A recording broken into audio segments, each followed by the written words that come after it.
Hello, good morning friends, students. पिछले अध्याय में हमने पढ़ा था कि मुद्रा किसे कहते हैं और मुद्रा का के कार्य क्या हैं। आज हम पढ़ेंगे कि मुद्रा का वर्गीकरण क्या है। विभिन्न अर्थशास्त्रियों ने विभिन्न आधारों पर मुद्रा का वर्गीकरण किया है। ये वर्गीकरण मुद्रा की प्रकृति, उसकी कानूनी मान्यता और वस्तु या पदार्थ के आधार पर किए गए हैं।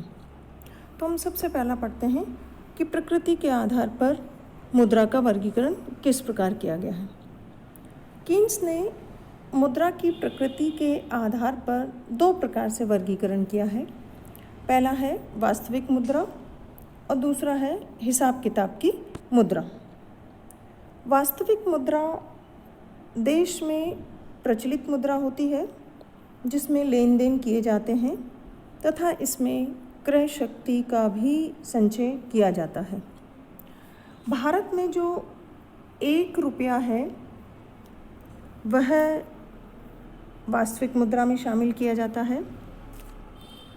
ऐसी मुद्रा को जिसमें आंतरिक मूल्य एवं उसके आंतरिक मूल्य उसके बाह्य मूल्य के बराबर हो तो उसको पूर्णकाय मुद्रा भी कहते हैं। अर्थात यह किसी देश विशेष में वास्तव में प्रचलन में होती है और मुद्रा के विनिमय माध्यम, मूल्य के मापक और उसके मूल्य संचयन का कार्य भी करती है। अब दूसरी है हमारी हिसाब किताब की मुद्रा। हिसाब किताब की मुद्रा जिसमें देश के खाते या हिसाब किताब रखे जाते हैं। जैसे भारतीय रुपया हिसाब या लेखे की मुद्रा है। वास्तव में जो वास्तविक मुद्रा है और जो हिसाब की मुद्रा है वह एक ही होते हैं, लेकिन कभी कभी ये अलग भी हो सकते हैं, इनमें अंतर भी संभव हो सकता है। सामान्यतः वास्तविक मुद्रा ही हिसाब किताब की मुद्रा समझी जाती है। जैसे भारत में रुपया वास्तविक मुद्रा और हिसाबी मुद्रा दोनों है, किंतु ये कभी कभी इनमें अंतर होना संभव है। जैसे हम एग्जाम्पल दें कि जो द्वितीय विश्व युद्ध में जर्मनी में वास्तविक मुद्रा तो प्रचलन में मार्क थी, लेकिन हिसाब किताब की जो मुद्रा थी वो फ्रैंक एवं डॉलर थे। तो इस प्रकार वास्तविक मुद्रा और हिसाब की मुद्रा में अंतर भी संभव हो सकता है। अब दूसरा हम पढ़ते हैं कानूनी मान्यता के आधार पर या वैधानिकता के आधार पर भी मुद्रा को 2 वर्गों में विभाजित किया जाता है। पहली है विधिग्राह्य मुद्रा और दूसरी जिसको हम ऐच्छिक मुद्रा कहते हैं। तो जो विधिग्राह्य मुद्रा है उसका तात्पर्य होता है कि जो सरकार द्वारा मुद्रा घोषित की जाती हो, जो विनिमय के माध्यम, मूल्य के मापक और भुगतान के रूप में स्वीकार करना जिसे अनिवार्य हो, इसे मुद्रा के रूप में अस्वीकार नहीं किया जाता। जैसे भारतीय कागजी मुद्रा और सिक्के विधिग्राह्य मुद्रा है। अब विधिग्राह्य मुद्रा को हम 2 भागों में बांट सकते हैं। एक है सीमित विधिग्राह्य मुद्रा। सीमित विधिग्राह्य मुद्रा का तात्पर्य है कि ऐसी मुद्रा जिसमें सभी प्रकार के लेन देनों एवं भुगतानों का निपटारा एक सीमा तक ही संभव है या कोई भी व्यक्ति एक सीमा तक ही इसे स्वीकार करने के लिए बाध्य है। उसे भुगतानों के निपटारे में वैधानिक बाध्यता नहीं है, बल्कि भुगतान प्राप्तकर्ता की इच्छा पर निर्भर करता है कि वह उस सीमा के बाद उसे स्वीकार करे या न करे। जैसे भारत में जो 5 पैसे, 10 पैसे, 20 पैसे, 25 पैसे के जो सिक्के हैं वो वैध माने जाते हैं। हालांकि वर्तमान में 1 रुपये, 5 पैसे, 10 पैसे, 20 पैसे, 25 पैसे के सिक्के अब चलन में नहीं है। 50 पैसे का सिक्का भी वर्तमान में चलन में नहीं है, लेकिन यह एक सीमा तक स्वीकार किए जा सकते हैं। उसके बाद उसे स्वीकार करना व्यक्ति की इच्छा पर निर्भर करता है। दूसरा है असीमित विधिग्राह्य मुद्रा। असीमित विधिग्राह्य मुद्रा जिसे भुगतानों एवं अन्य लेन देनों में असीमित मात्रा में स्वीकार करने की बाध्यता होती है।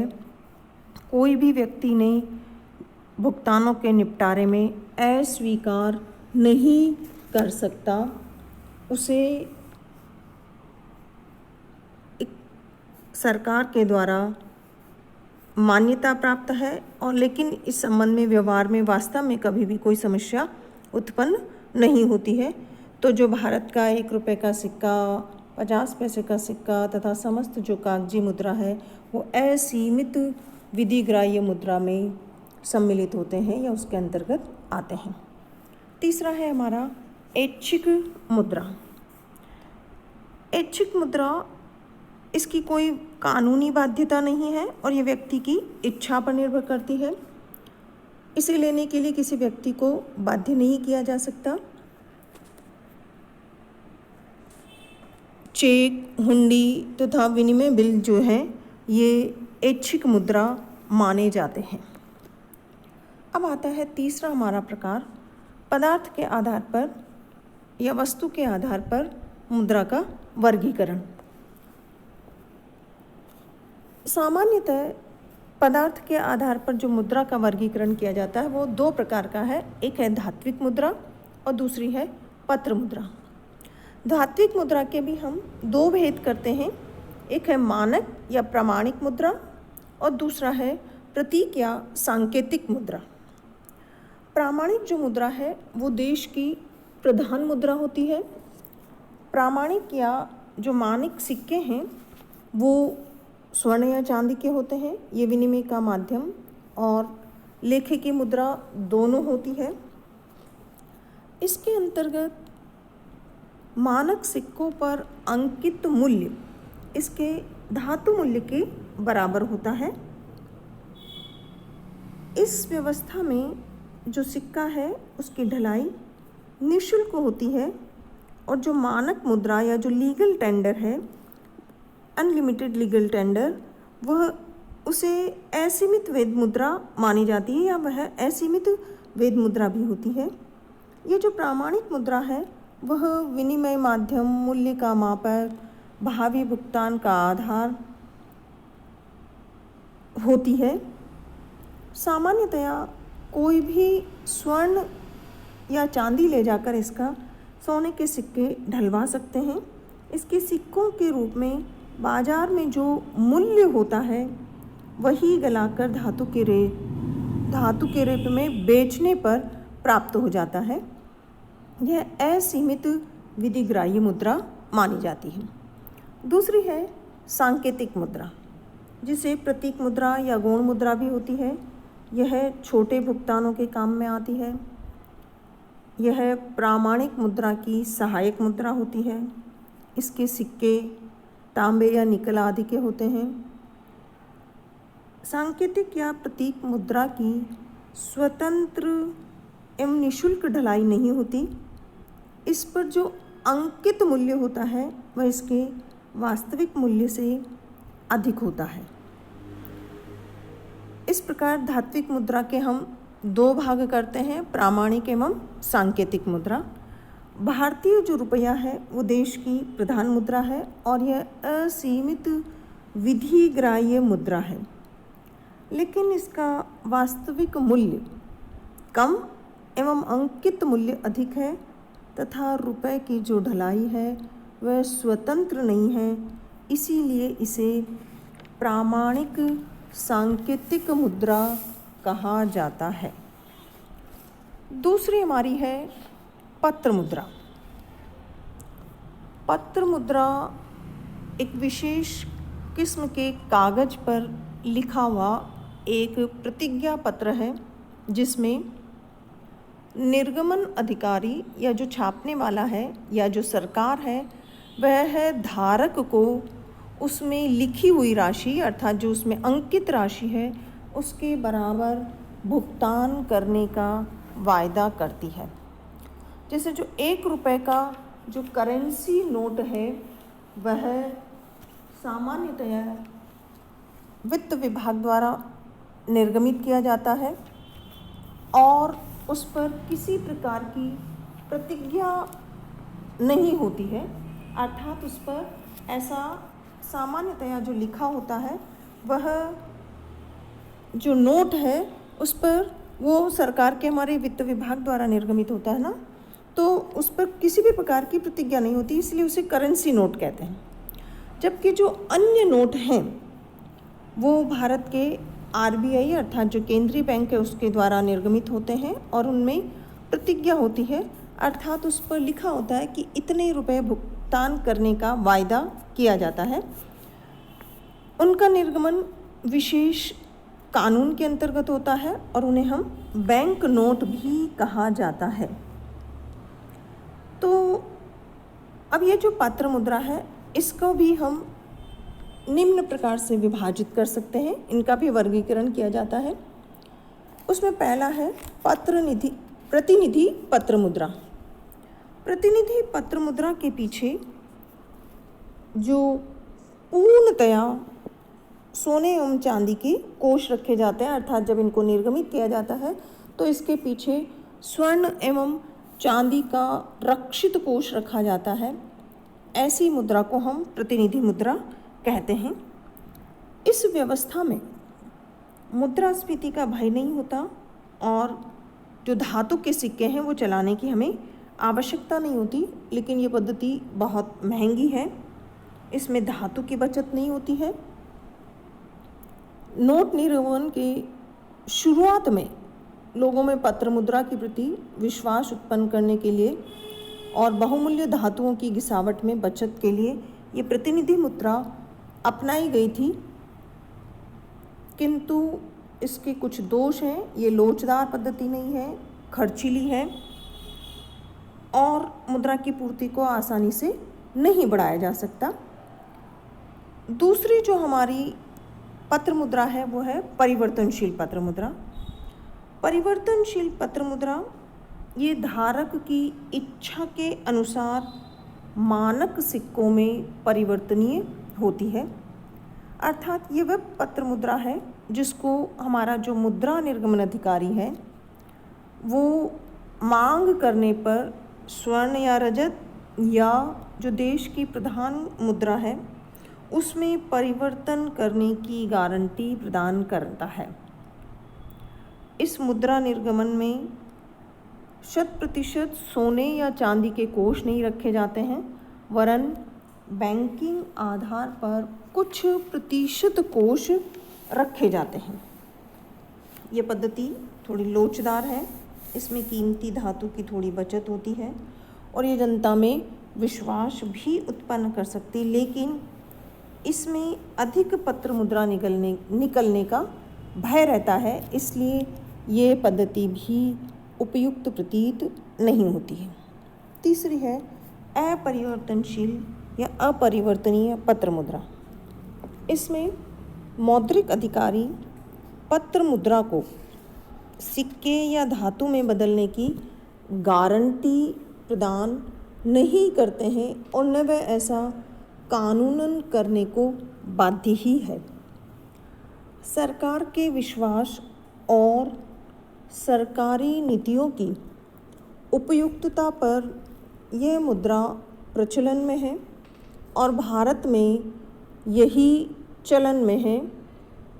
ये केवल सरकार की साख पर निर्भर है। आजकल विश्व में प्राय सभी राष्ट्रों में अपरिवर्तनीय पत्र मुद्रा प्रचलन है। भारत में 1 रुपये के नोट को तो भारत सरकार के वित्त मंत्रालय द्वारा चलाया जाता है, जो भारत के रिजर्व बैंक के नोटों पर जो वायदा लिखा होता है उसका यह अर्थ है कि बैंक उस पर लिखी हुई रकम के बराबर दूसरे नोट दे सकेगा, लेकिन उसके बदले में सोने या चांदी आदि धातु देने की कोई प्रतिज्ञा नहीं होती है। इस प्रकार अपरिवर्तनशील पत्र मुद्रा में बहुमूल्य धातुओं की बचत होती है, मितव्ययता रहती है और मुद्रा व्यवस्था में पर्याप्त लोचता रहती है, किंतु इसमें जनता का विश्वास कम होता है क्योंकि इसके पीछे कोई भी धात्विक कोष नहीं रखे जाते और न परिवर्तनशीलता ही होती है। इसके साथ ही मुद्रास्फीति का भी भय बना रहता है और अंतर्राष्ट्रीय भुगतानों में भी बाधा उत्पन्न होती है क्योंकि ऐसी मुद्रा का कोई भी स्वर्ण या रजत से संबंध नहीं होता। चौथी जो पत्र मुद्रा का प्रकार है वो आदेश आश्रित या प्रादिष्ट मुद्रा। प्रादिष्ट मुद्रा प्राय संकट काल, युद्ध, राजनीतिक या आर्थिक संकट के समय सरकार अपने अप्रत्याशित व्यय वृद्धि के कारण बिना किसी सरकारी प्रतिभूति के कोई भी अतिरिक्त धातु कोष न रखकर इस मुद्रा निर्गमन का व्ययभार उठाती है। इसके पीछे कोई सरकारी प्रतिभूतियों के अलावा धात्विक कोष नहीं रखे जाते हैं और न यह मुद्रा परिवर्तनशील होती है। यह मुद्रा प्राय सीमित होती है, लेकिन कभी कभी इसकी पूर्ति आशा से अधिक बढ़ भी जाती है। इस प्रकार की मुद्रा का प्रधान गुण पर्याप्त लोचता है क्योंकि किसी भी प्रकार के कोषों की इसके पीछे रखने की आवश्यकता नहीं होती, किंतु संकट काल में ये मुद्रा बहुत उपयोगी होती है। किंतु इसके दोष भी बहुत बड़े हैं क्योंकि मुद्रास्फीति बहुत चरम सीमा पर पहुंच सकती है। ऐसी मुद्रा में जनता का विश्वास नहीं होता है, मुद्रा संकट उत्पन्न हो सकता है। इसलिए असाधारण संकट के अलावा सामान्य परिस्थितियों में इसका प्रयोग करना युक्तिसंगत नहीं लगता है।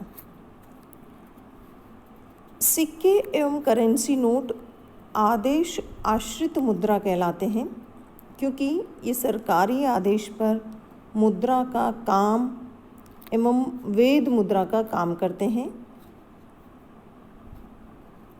बैंकों की मांग जमाएं विश्वास आश्रित मुद्रा होती है क्योंकि ये सरकारी विश्वास के आधार पर ही स्वीकार की जाती है एवं कानूनी दृष्टि से वैध नहीं होती। जैसे कोई चेक लेने से इनकार कर सकता है क्योंकि चेक के भुगतान की हमेशा कभी भी गारंटी नहीं होती है। इस प्रकार पत्र मुद्रा, जिसमें प्रतिनिधि पत्र मुद्रा, परिवर्तनशील पत्र मुद्रा, अपरिवर्तनशील पत्र मुद्रा या प्रादिष्ट मुद्रा को हम शामिल करते हैं। ये जो सब पत्र मुद्रा है, चूँकि इसमें लोचता, वहनीयता, मितव्ययता, सुविधा या सरकारी व्यय के लिए ये अबाध स्रोत होने के कारण इनकी लोकप्रियता बढ़ती जा रही है। पत्र मुद्रा निर्गमन के पीछे कोई रक्षित कोष नहीं रखे जाने की प्रवृत्तियां भी प्रबल है। चूँकि पत्र मुद्रा में कुछ दोष भी हैं, लेकिन यदि उसे नियंत्रण में रखा जाए तो वह अपने अर्थव्यवस्था में अपने अवगुणों को उत्पन्न नहीं कर सकेगी। एक और प्रकार से हम मुद्राओं का वर्गीकरण कर सकते हैं, जिसमें आती है सस्ती मुद्रा। सस्ती मुद्रा से तात्पर्य है कि जब ब्याज की दरें घटा दी जाती है और कम ब्याज दरों पर ऋण उपलब्ध हो जाते हैं तो उसे हम सस्ती मुद्रा कहते हैं। अर्थात बैंकों के द्वारा मुद्रा संकुचन को रोकने के लिए ब्याज की दरों में कमी की जाती है तो उसे हम सस्ती मुद्रा कहते हैं। दूसरा है महंगी मुद्रा। महंगी मुद्रा से तात्पर्य है कि जब ब्याज दरों में या बैंक दरों में वृद्धि कर दी जाती है तो ऋणों पर ब्याज की दरें बढ़ जाती है और सरकार या अर्थव्यवस्था में मुद्रा प्रसार को रोकने के लिए इस प्रकार की व्यवस्था अपनाई जाती है कि जिसमें ब्याज दरें बढ़ा दी जाए तो वह महंगी मुद्रा कहलाती है। फिर है दुर्लभ मुद्रा। दुर्लभ मुद्रा या कठोर मुद्रा से तात्पर्य है कि जब किसी मुद्रा की मांग उसकी पूर्ति के मुकाबले, अर्थात पूर्ति तो कम हो और उसकी मांग ज़्यादा हो, तब उसे हम दुर्लभ मुद्रा या कठोर मुद्रा कहते हैं। फिर आती है सुलभ मुद्रा। सुलभ मुद्रा अर्थात जिसे नरम मुद्रा भी के नाम से भी जाना जाता है। नरम मुद्रा से तात्पर्य है कि जब उसकी पूर्ति उसकी मांग से अधिक हो तब वह नरम मुद्रा कहलाती है। और एक और है जिसे गरम मुद्रा या त्वरित मुद्रा के नाम से भी जाना जाता है। त्वरित मुद्रा से तात्पर्य है कि ऐसी मुद्राएं जो अर्थव्यवस्था में ब्याज के पीछे दौड़ती रहती है, अर्थात अधिक ब्याज कमाने के लिए मुद्रा को एक स्थान से दूसरे स्थान पर हस्तांतरण करते रहते हैं। जिस मुद्रा का बाह्य मूल्य बहुत तेज़ी से गिरता रहता है, ऐसी मुद्रा को हम गरम मुद्रा कहते हैं। इस प्रकार मुद्रा का वर्गीकरण 3 आधारों पर किया जाता है। पहला प्रकृति के आधार पर, दूसरा वैधानिकता या कानूनी मान्यता के आधार पर और तीसरा वस्तु या पदार्थ के आधार पर। धन्यवाद।